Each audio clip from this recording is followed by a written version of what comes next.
Well,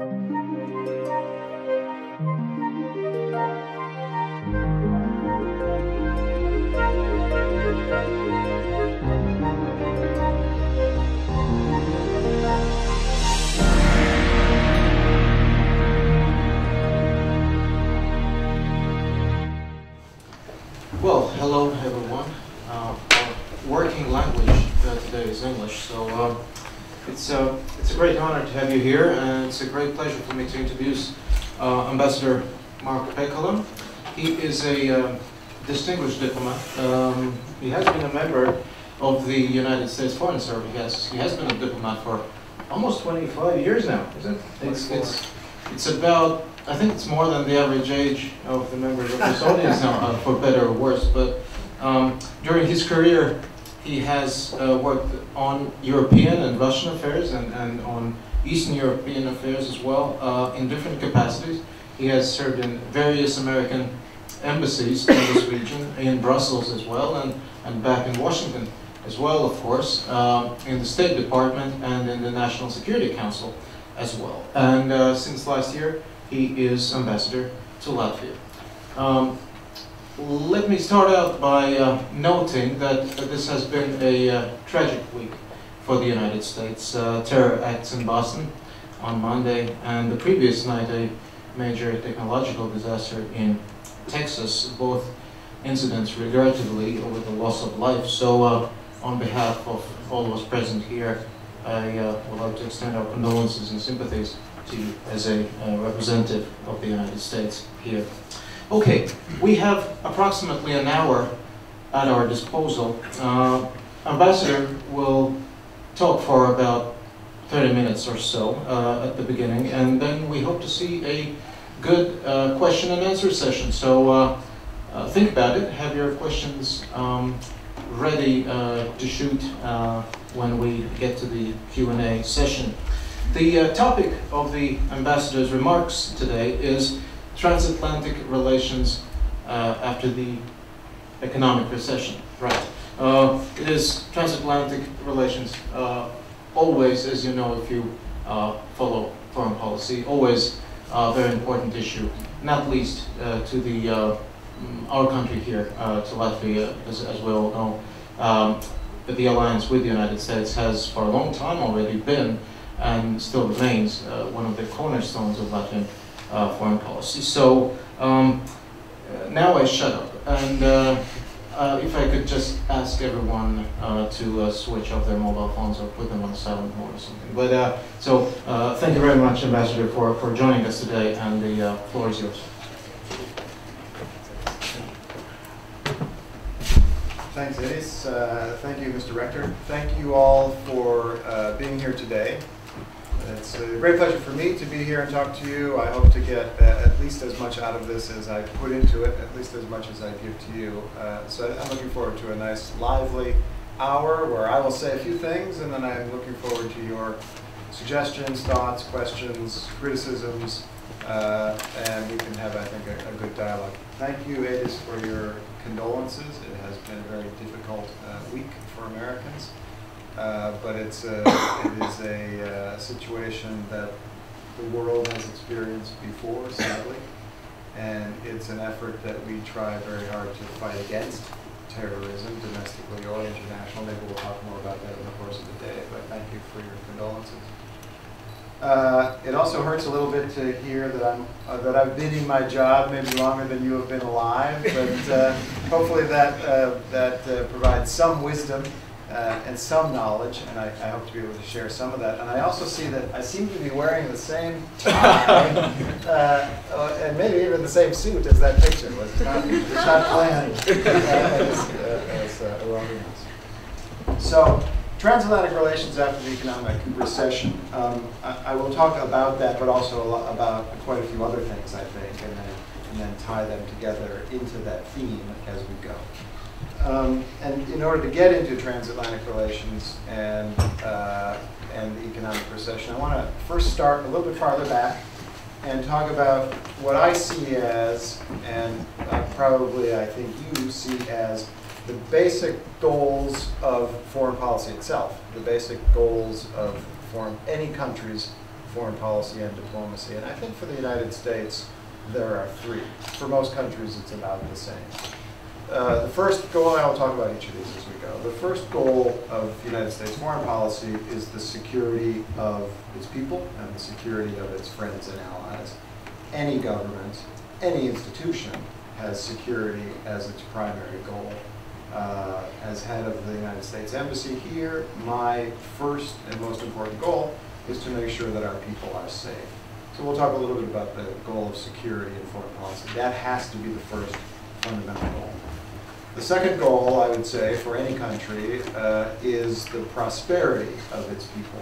Not just the security, but the economic development, prosperity, and the advance, economically and otherwise, of its people. Every country has to share security and prosperity as its goals. Third, for the United States, and for many countries, including Latvia, third, I would say, is the promotion of democracy.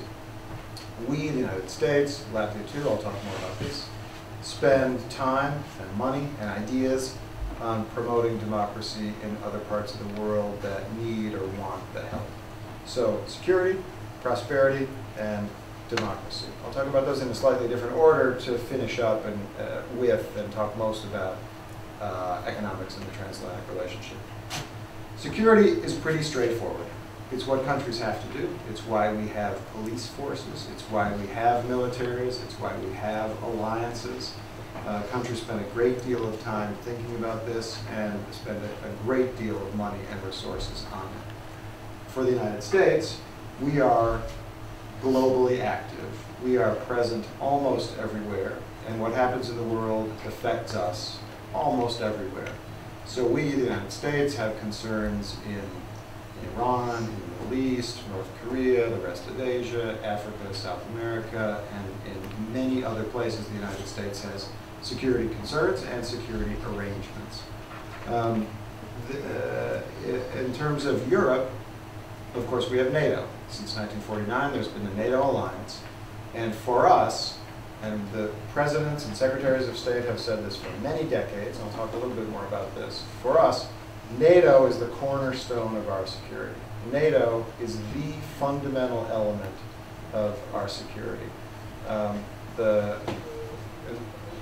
President Obama, President Bush before him, Secretary Kerry, and Secretary Hillary Clinton before him have all said that NATO is the cornerstone of our security, but it's not just the basic fundamental element of our security and our relationship with Europe.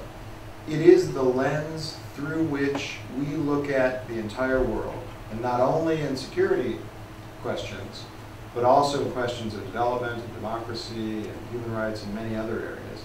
NATO is the first lens that we look through to view the rest of the world. This is a point I'm going to come back to a lot, but NATO is our primary security partner. But more than just our security partner, it's part of how we look at the world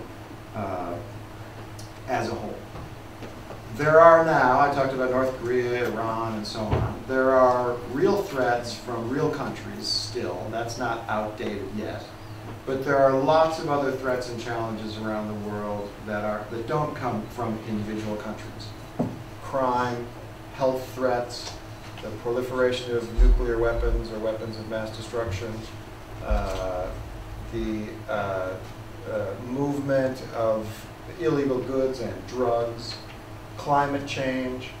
Many other issues are now transnational, terrorism first among them. So all of these sort of 21st century modern threats come not from individual countries, but from actors that are non-state and operating around the world. And these threats, these challenges, can't be faced or overcome by any one particular country by itself. They have to be taken on in partnerships. They have to be taken on in alliances. So for NATO, for the United States, NATO is the #1 partner that we look at to work on these global threats. Europe is our #1 partner when we think about climate change, proliferation of weapons of mass destruction, and crime, and health, and these other transnational threats, terrorism. Europe is our #1 partner.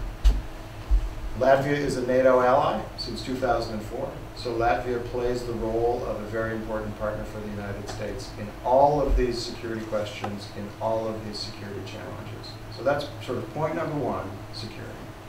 While we're talking about this, I want to mention what you've heard about before, the supposed U.S. Pivot toward Asia, or the rebalancing toward Asia, words like that. I'd like you to think about that maybe differently from the way you've heard it before. It is true that Asia, particularly China and India, are rising. They are more important in the world economy than ever before. They are more important on lots of these issues that I discussed than ever before. It's true that they're extremely significant and rising.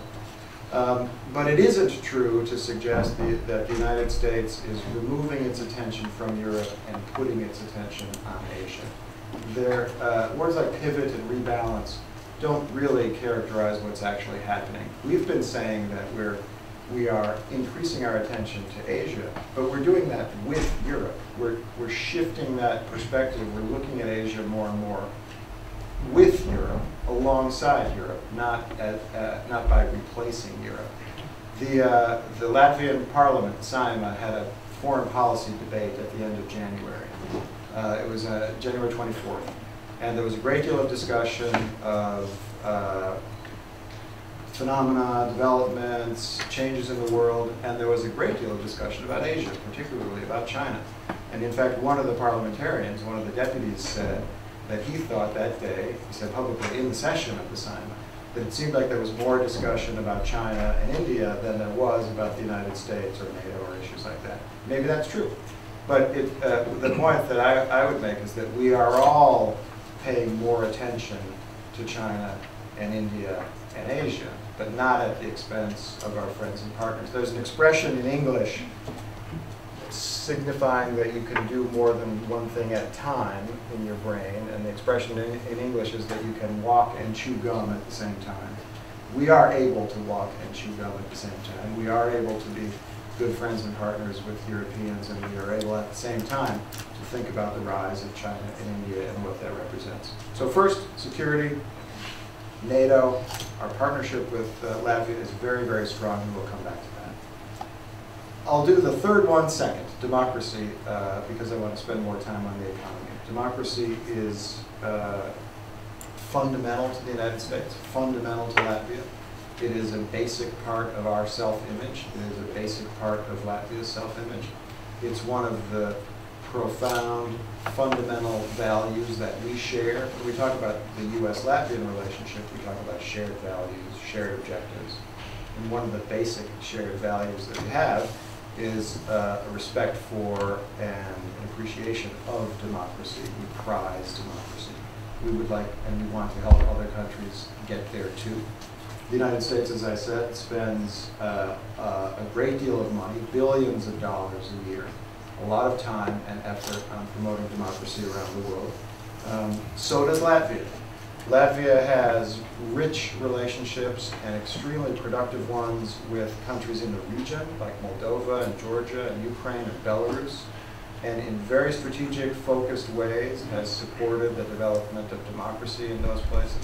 And democracy means more than just the right to vote. Democracy is human rights and freedoms and the ability to express yourself in your life and the ability to criticize your government and so on. So Latvia has very focused and strategic programs in the region.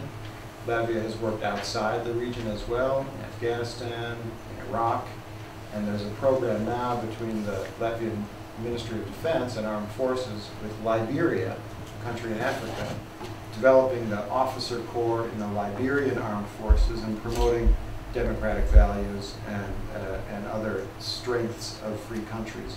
So we and Latvia have partnered in some of these areas. We have specific programs that we do together with Latvia in some of these countries, including Liberia and Moldova and others.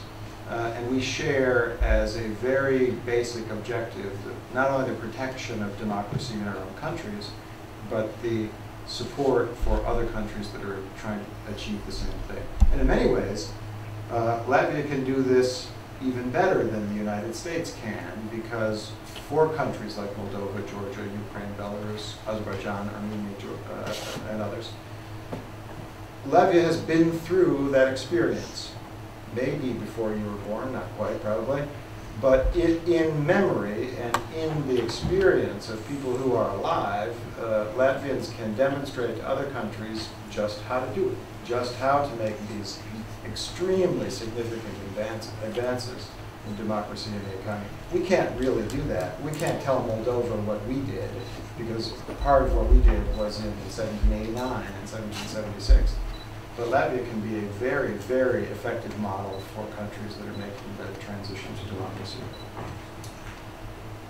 So economic prosperity, that's the topic, and that's where where I'd like to spend a little bit of time and then wrap the themes together. For the United States and for Latvia, and for practically every country on Earth, the economy is now global. No country can have its economy isolated from the world economy and do very well. There are a couple of countries on Earth that are trying to isolate their economies from the world economy, but it fails. It means your people starve and you can't develop economically. The economy is global. What happens in one place in the world affects other places in the world. What happens in any place in the world affects the United States economy and the global economy. And we've learned good and bad lessons from that. But I think it's now accepted, fully understood, that the economy, the global economy, is one unit that can't be divided. It's an organism that has different elements, but it is one organism. The United States economy is slowly recovering from the economic recession. Our growth rates are positive but low. Our unemployment is going down steadily, so more and more people are getting jobs and getting back to work.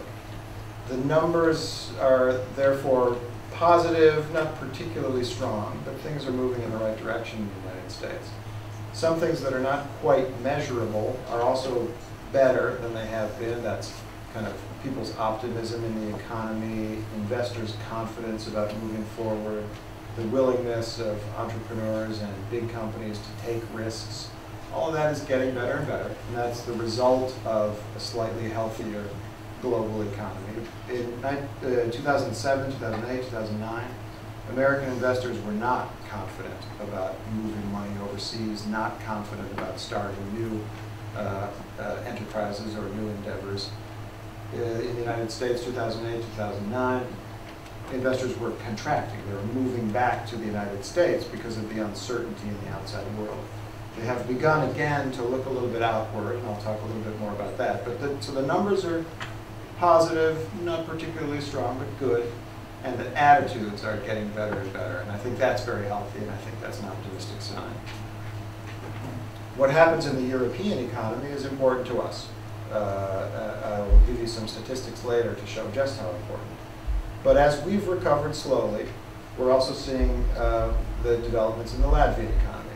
Macroeconomically, the Latvian economy is doing very well over the last year or two. Over the past probably 6 quarters, Latvia has had the highest growth rate in the European Union, between 5 and 6% annually. These are globally very positive, very high growth rates. For almost 2 years, Latvia has had the fastest growth rate in the European Union. And you know that macroeconomically, Latvia is considered by the International Monetary Fund, by the World Bank, by the United States, by Germany. Latvia is considered a real success story. These macroeconomic indicators are very healthy, and they show that Latvia took the right lessons from the recession, learned a lot, made its government economy very healthy, and then those macroeconomic numbers have expanded extremely positively, very significantly. We also see, so do you, at the same time, that there are people still suffering in Latvia, as in any country.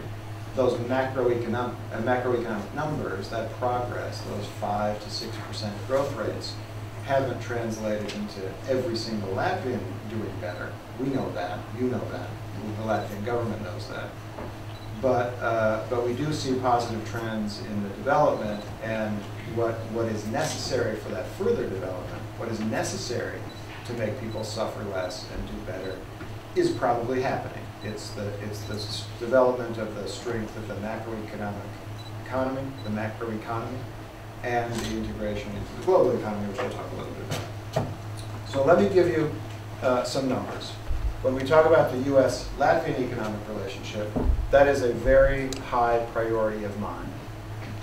My basic priorities as the United States ambassador to Latvia are, first and foremost, strengthening our partnership. I talked about our partnership in security, I talked about our partnership in democracy, and our partnership in trade and prosperity. My top priority is to strengthen that partnership. We are good friends, we are great partners, and we have been allies in NATO since 2004, almost 10 years. So my first job, is to strengthen that partnership. My second priority, which is really part of the first, is that I want to do more on the U.S.-Latvian trade relationship, trade and investment. There's a lot of potential in the relationship. There is a lot of room for growth. I think much of it is moving in the right direction, but I spend a lot of my time and I work a lot on developing the trade numbers, U.S. exports to Latvia, Latvian exports to the United States, and then mutual investment in both places. Let me give you, as I said, a few numbers. In 2012, U.S. exports to Latvia were $515 million. U.S. exports to Latvia, $515 million, $500 million in 2012. That was up 12% from the previous year, 2011. And 2010 and 2011 were higher than previous years too. So we're on a steady, pretty significant path of increasing U.S. exports to Latvia, which is important, and it's significant for us, for the United States, and for Latvia. Latvian exports to the United States last year, 2012, were $245 million, and that was actually down from 2012. So that has gone in, I would say, the wrong direction. We don't want to see those exports go down. We want to see those exports go up. So 2012 was down from 2011, $245 million, but we're working a lot on turning that around and making those exports from Latvia go back up. It's a big part of what I do, and what I say. This is a little bit of a digression.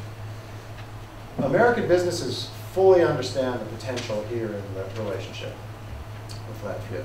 I talk about three main sectors where we can increase our trade in both directions and our investment in both directions. The three main sectors are first, computers and IT, information technology. This is booming everywhere, of course, and it's pretty well known that there are lots of Latvian computer geniuses and lots of really highly developed hardware and software, not just in computers, but in communication and other related areas in Latvia. Silicon Valley knows about Latvia, and I think there's great potential for the trade and investment relationship in computers and IT. That's where the whole world is going on everything, so it's important to be part of that. The second sector where there is a lot of potential, I think, is in energy. Latvia is the second greenest country in the world, according to some indicators, and very keenly interested in green energy technology and other money-saving energy technologies like liquefied natural gas, and wind, and solar, and other powers. The United States is extremely interested in green energy technology, so I think there's a lot of potential for developments there. And the third area is in logistics and shipping and transportation. American businesses are, I think, at the point of realizing that Latvia has a great deal to offer on shipping and logistics and transportation. Riga is in the middle of an enormous place. It's in the middle of the three Baltic countries. It's easily accessible to the Nordic countries, very easily accessible to the rest of Europe, and very easily accessible to Russia, Ukraine, Belarus, and even farther south into the Caucasus and beyond. Now here comes a digression from my digression. Latvia has been involved for several years now on shipping American military goods through Latvia to Afghanistan. They go by rail and truck and plane, and when they go by rail and truck, they go through Russia, Uzbekistan, Kazakhstan, and into Afghanistan. This is called the Northern Distribution Network. More than 1 million tons has gone through that Northern Distribution Network. 1 million tons of food and supplies and goods for our and your soldiers in Afghanistan. So this is a proven, highly advanced, very, very effective transportation network from the Baltics, from Riga, and a little bit of Liepaja also, and Ventspils, to move 1 million metric tons into Afghanistan. So it's proven itself. American companies are now realizing that they can use that to operate in the future. If they want to operate in Russia or move goods to Ukraine, they can do it from here. And that's a comfortable place because Latvia is a good place to work for a number of reasons. People are highly educated, everybody speaks a number of languages, the work ethic is similar to our work ethic. People know how to work and people effectively work. And the geographic location is almost ideal.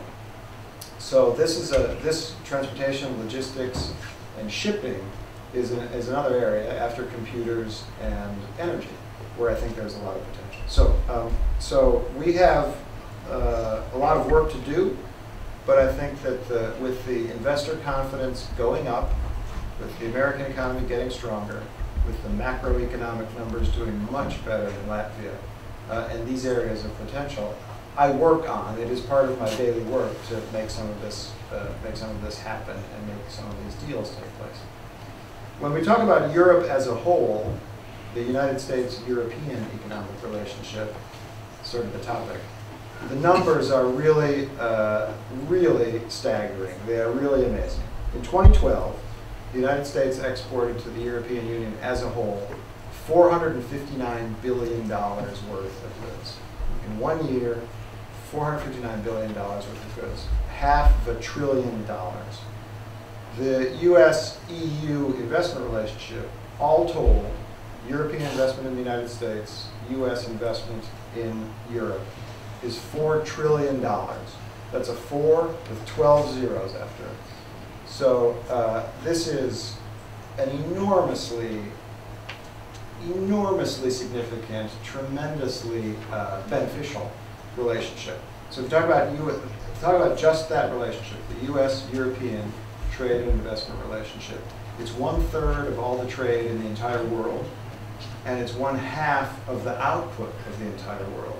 If you take the entire product of every country in the world, the U.S.-European trade relationship is half of that.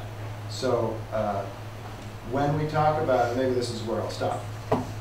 No, I'll do one more thing. But when we talk about the security relationship, I've said that Europe is our #1 partner. The presidents have said, presidents and secretaries of state have said that Europe is our #1 partner. When President Obama hosted the NATO summit a year ago, he did it in his hometown of Chicago because it was important to him, and he demonstrated the importance of Europe by hosting the NATO summit in his hometown. Obama's first trip was to Europe, first trip as president was to Europe. John Kerry's first trip as Secretary of State was to Europe. And there are many, many other indicators of Europe being our #1 partner on security, which I talked about. Certainly our #1 partner on the promotion and advancement of democracy. There's no question about that. And Europe is obviously our #1 partner in trade and investment. If our trade and investment relationship is half of the product of the entire world, Europe has to be our #1 partner. So on every point, on every element of the basics of our foreign policy, Europe is our #1 partner. Let me say one more thing about the trade relationship, and then I'll stop. And I'll take your questions about this, or certainly about anything else, about the United States, about our foreign policy, about the U.S.-Latvia relationship. Happy to take your questions on anything. Last month, President Obama and President Barroso and President Van Rompuy of the European Union and the European Commission agreed to open talks on a transatlantic trade and investment partnership, a new level of trade and investment, where we would work to eliminate tariff barriers, make our regulatory mechanisms either similar or the same, or take away all of the obstructions, take away all the obstacles to even more trade and even more investment. This is a very big thing. This will be extremely hard to do, but the idea is for both of us, for the United States and for Europe, to move forward into an even more expanded and more powerful economic relationship that will benefit our people. It's for the benefit of our people. It's for that second priority, prosperity, to develop our economies, to grow our economies, to make people more secure economically as we try to make them more secure in a concrete security sense as well. So I'll stop there. I will be very glad to take your questions. My basic point, I guess, is that we are very close friends, very close partners. We value our relationship with Latvia a great deal because Latvia is a contributor on all of these elements. Latvia is not a consumer on all these elements. Latvia provides development for Latvians, for our relationship, and for the world, and that's a good place to be. Well, thank you very much. So now it's open to anyone's questions, and don't be afraid to ask the difficult questions, because ambassadors are used to evading difficult questions. So no problem if you ask; he'll get out of it. I won't even answer it. Yeah. I will just, I think, start before you come up with your questions. I will just use a bit of my privilege, but this is something that constantly comes up and should probably be gotten on the table really fast. Well, we got a bit spoiled during the previous administration's time in office under George W. Bush to a very high-profile attention. I think it was 3 visits by the president. An enormous amount, two is and you know, I spoke to my mom actually, and she said, "Well, Clinton was here, Bush was here 2 or 3 times. Will Obama come here?" What is your answer to that? I mean, the funny part and the serious part. Is there a noticeable difference from your perspective on the approach of the 2 administrations toward this region?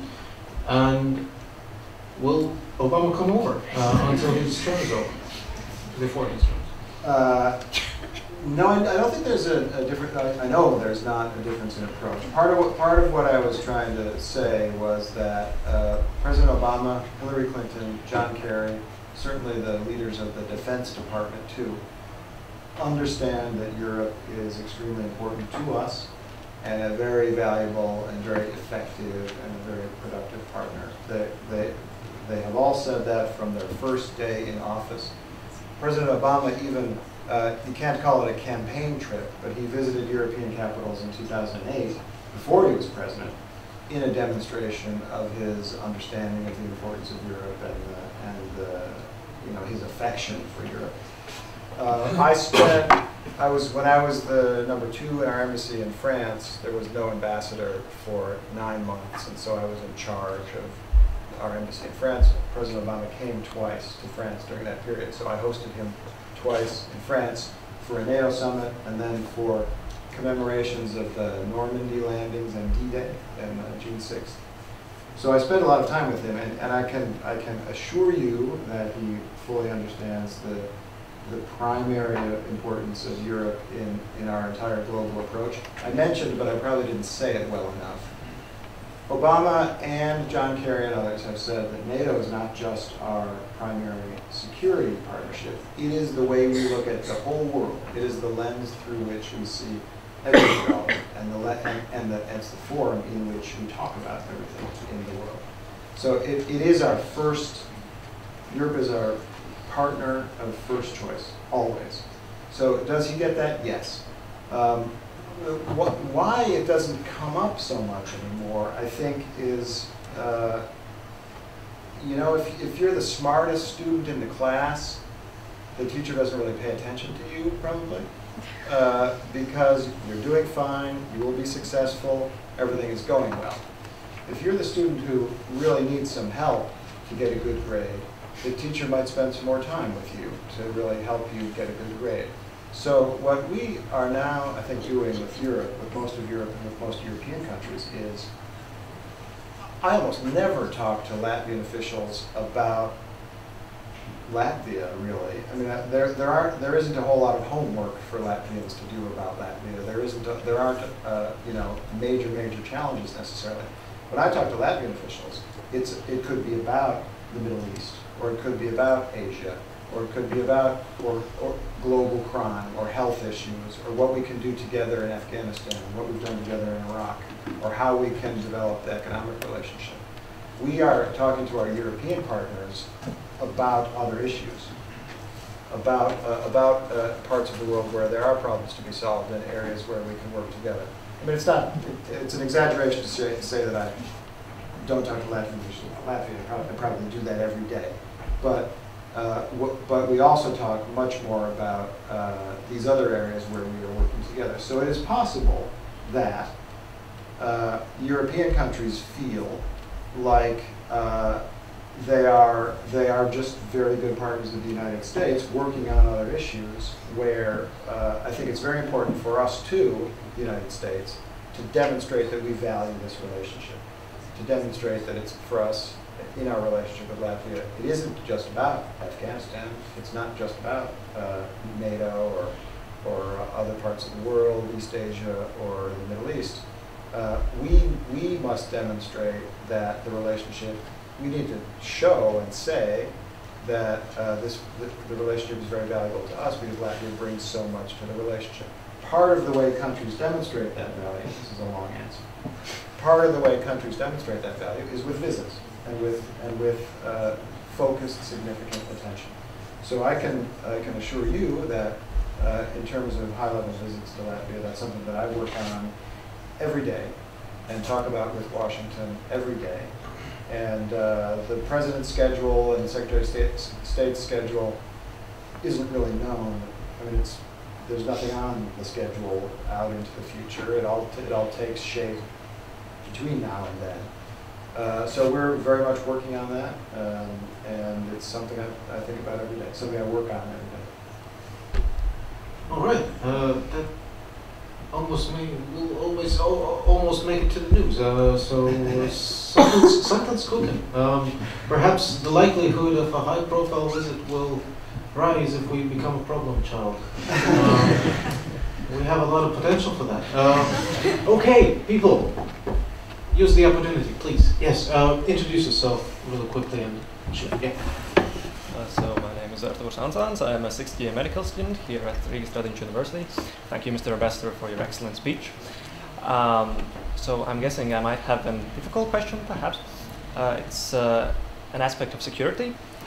Does the United States Foreign Office or the embassy staff here in Latvia recognize the growing influence of Russian soft power, for example, during the upcoming elections and in the economic processes?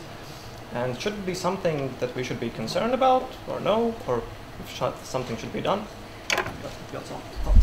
That's a good question. I could talk a little bit about a kind of a general background and then move into the specifics of your question. As Adis mentioned, I worked at the White House a while back as the director of the National Security Council for Russian Affairs, and off and on in my career I've worked on Russian issues for the State Department and the White House. So I have some experience. So I'll start with our relationship with Russia. The United States' relationship with Russia has, I would say, two basic components. And one of our basic components in our relationship with Russia is we seek to cooperate with Russia wherever we can for our mutual benefit.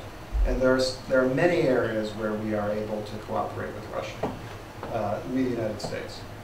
The reduction in the numbers of nuclear weapons, the destruction of nuclear weapons, and the safe disposal of that nuclear material. We cooperate on preventing the proliferation of weapons of destruction. We have pretty good cooperation with Russia on the question of Iran. We cooperate on health issues and trade issues. I think our trade probably will go up with Russia. Latvia's trade will probably go up with Russia too, as Russia has joined and World Trade Organization. So there are a number of areas where we see the need for and the ability to cooperate with Russia, and we cooperate well with Russia in one large sector of issues.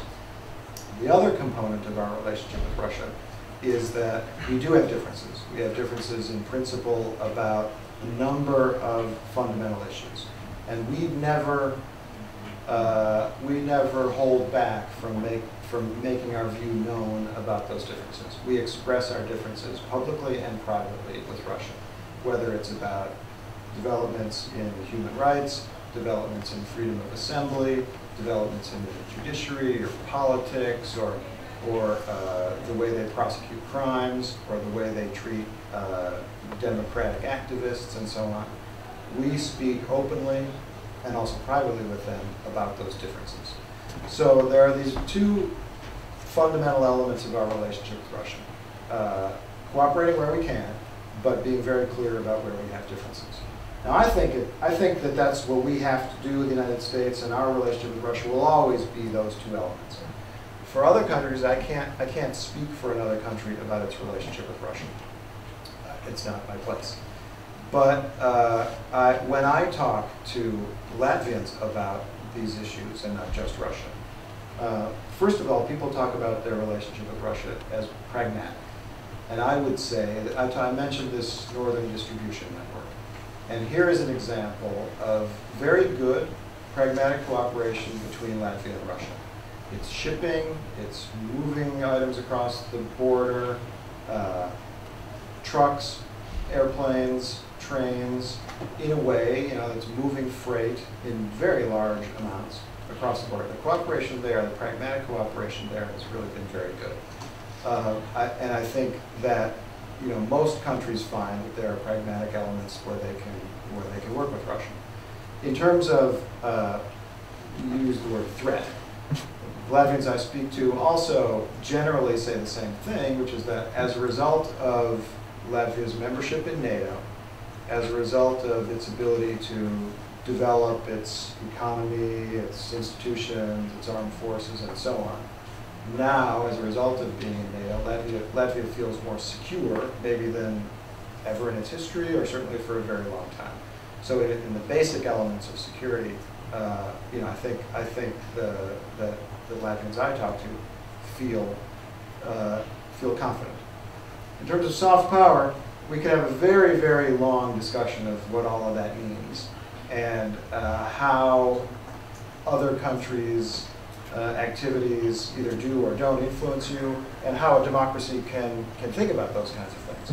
I mean, it's for a democracy, it's important to have the ability to defend free speech and the freedom of assembly and so on. So this is I think, a significant question in the 21st century, especially with communications technologies being what they are. Everybody is available to everybody else in a way, and every voice is available to. Every voice has the opportunity to make itself heard. So these are challenges that every country needs to think about. Thank you very much. Yes, please introduce yourself. Should I stand up, Mr. Right here? Yeah, I'm Edgar Shkolskis. I'm studying international relations here at the Riga University. But my question will be about your domestic policy, and it's about guns regulation. So we can tie it together with your topics about democracy. And it's about, since last year, since 14th of December, of the Newtown tragedy, there was a major push from the White House with the gun regulations and new reforms. But just 2 weeks ago, there was like the first problem with it. So only 5 states have enacted the new laws, and there's a number of states who declined them and didn't pass through their legislature. So, is it apart from of democracy, or is it thanks to the massive lobby, which is with the gun industry in the United States? Yeah, it's a very complicated question, and it's a very important one for Americans now, and for Congress, and for the President. Yesterday, some of the efforts to strengthen the national laws on guns failed in the Senate yesterday. So as you say, since December, but since before that too, but especially since December, the White House, President personally, and others have made really a major, significant effort to increase the registration and government control over the sale of particular kinds of ammunition, how guns can be bought, who needs to register, and how you need to identify yourself when you purchase a gun. And an important element of this, as you've read in the newspapers, is also additional resources for mental health care, because some of the people who use guns against large numbers of people, need help with their mental health. So there were a number of propositions and a number of proposals, and they've moved their way through the Congress, and some of them are being talked about, some of them didn't make it all the way through, and so on. It is a very, very important and controversial question in the United States, along with probably immigration and taxes and the budget. Gun safety is probably in those top four. I think you saw the failure of some of the efforts yesterday. The president spoke out and said he will continue to push very hard for more progress on these issues. He thought that that was kind of the first stage, not the last stage in these efforts. And if you take surveys of the American people, enormous proportions, 90% or so, are in favor of one or more of these new measures. So there's very strong support among the American people for these measures.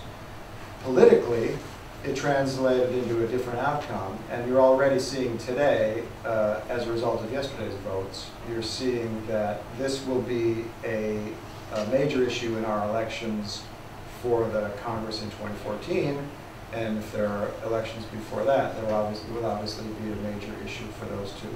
So there are people who are saying, if 90% of the American people favored something, and a senator or a congressman didn't vote that way, he shouldn't be reelected. I mean, that's what people are now saying as one of the next stages of this. And I think you will very clearly see that conversation continuing for the next year or two, certainly into those 2014 elections and beyond. As I say, gun safety, immigration, and our own taxes and our budget will be among the major issues. For me, an American citizen, there's never in my lifetime been this kind of focus on that issue, this kind of intense, very significant attention to this issue. And I don't think it will fade away. I think when the president says this is the beginning, not the end of his effort, I think that's right. And I think you'll see much more of a conversation about this. Any other questions, please? Please, yeah. Introduce yourself. My name is Rashid Misiros. I'm a medical student as well. And I hope like a tough question to maybe to ask. It's a short one, but it's still tough. Can you remind us which were the countries like in the ally with the U.S. Who like went to Iraq and like fight for democracy there? Like, can you name the countries which were the most? Well, I doubt I could name them all. The coalition in Iraq was, I think in the end it was 50 plus countries. But can you name them, because the number is not like that number is not like Yeah. I guess your short question and my short answer is no, I cannot name them. So, can I add just like, so I know that there was US, there was Latvia, but there was no Germany, no France as a big countries. I mean, no Russia as well. And at the end, I don't know, the war ended like it's still there. It's not a war, but the operation and so on. But at the end, US didn't find no like nuclear weapons, no mass destruction weapons. So what was the reason and purpose to go there? And, what was the aim and what were the conclusions? So what did you? Well, countries at the time in 2003 and then as beyond, in terms of the first half of your question, countries made their own decision about how they wanted to participate in the effort. and 50 plus countries participated with military operations either in Iraq or near Iraq in support of the operations in Iraq. And other countries chose not to do that, but wanted to work on the development of Iraqi democracy and economy and human rights in different ways. A couple of the countries you mentioned have been very supportive in terms of human rights organizations, democratic organizations, reestablishing the energy infrastructure, and thereby strengthening the prosperity of the country and the lives of individual Iraqis. So countries made their own choices about how they were going to participate, whether and when they were going to participate. In terms of the operation itself, I think it's well known. There have been hundreds of books written and thousands of articles about the consideration at the time of the Bush administration. I'm going to correct myself. Those 50 were in the first operations in Kuwait, not the 2003, but the earlier operations in 1991. The number in 2003, I don't know. So back to what I was saying. The history, the decision is now known kind of in a moment-to-moment journalistic fashion. People know that there was a belief based on the evidence, a strong belief that there are weapons of mass destruction, that Saddam Hussein was willing to use them, as he had demonstrated in the past by the use of chemical weapons against his own people and in their war with Iran. There was a belief that they were there and that it presented an imminent danger. So the Bush administration chose this path, this course of action in 2003. I have a question. I think that ties into it. I'll give you a chance in a moment. Because I think the question was somewhat reflective of a broader trend, and I see it constantly throughout our press as well, our public discussions here, and I see it in students' essays as well, discussing foreign policy.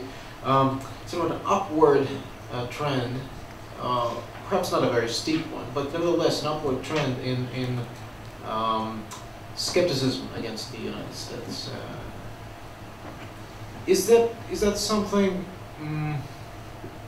Well, what is the, can you give us a bit of a criticism, perhaps, against your own, I don't know, government or global policies or policies here, particularly in Latvia, that may have, in your view, contributed to this feeling, if you share it by analysis that there is an upward trend in the first place. But so, any particular mistakes, global mistakes, or here in the Latvian situation, mistakes that you would not want, to be repeated, or what is that? Can you give us any sense of your analysis in that direction? Basically, what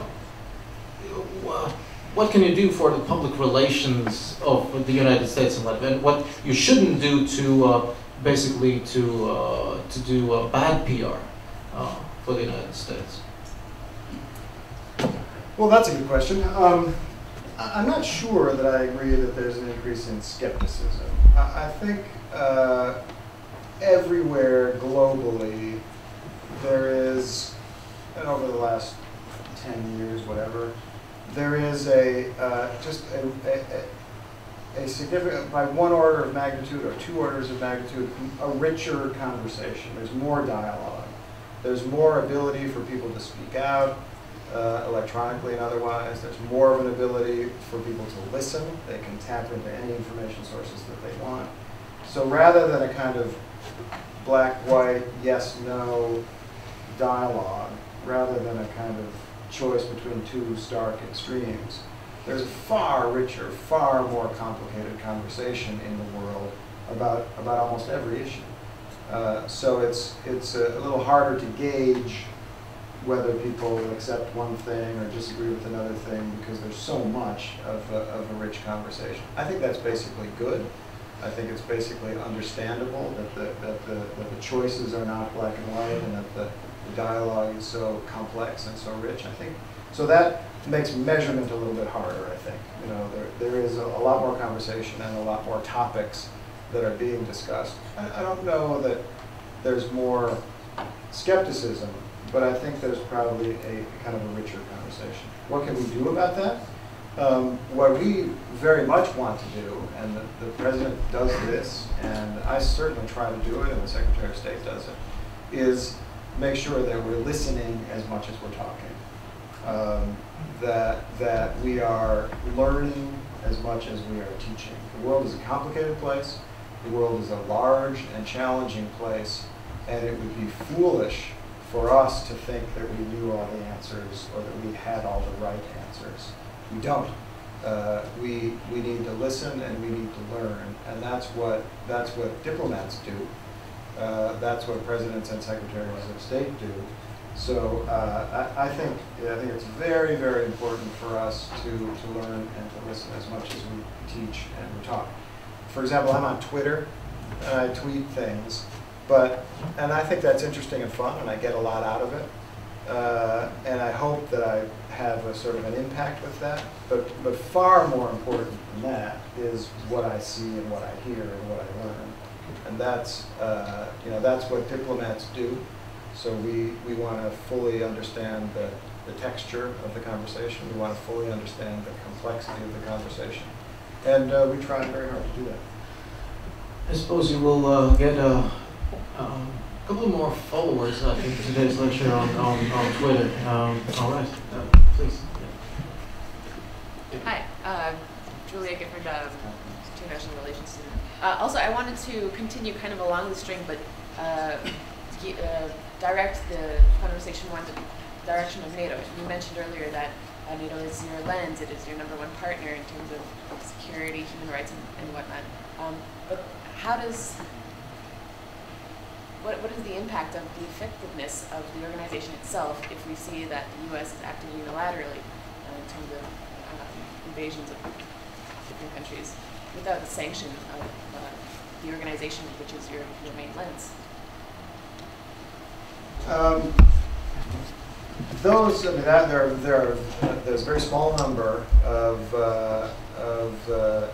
those kinds of operations in the last 10 or 20 years, and all of them were negotiated as coalitions. When we made an effort in a particular area, we did it by establishing some partnerships, establishing some coalitions, and doing it in those kinds of groups.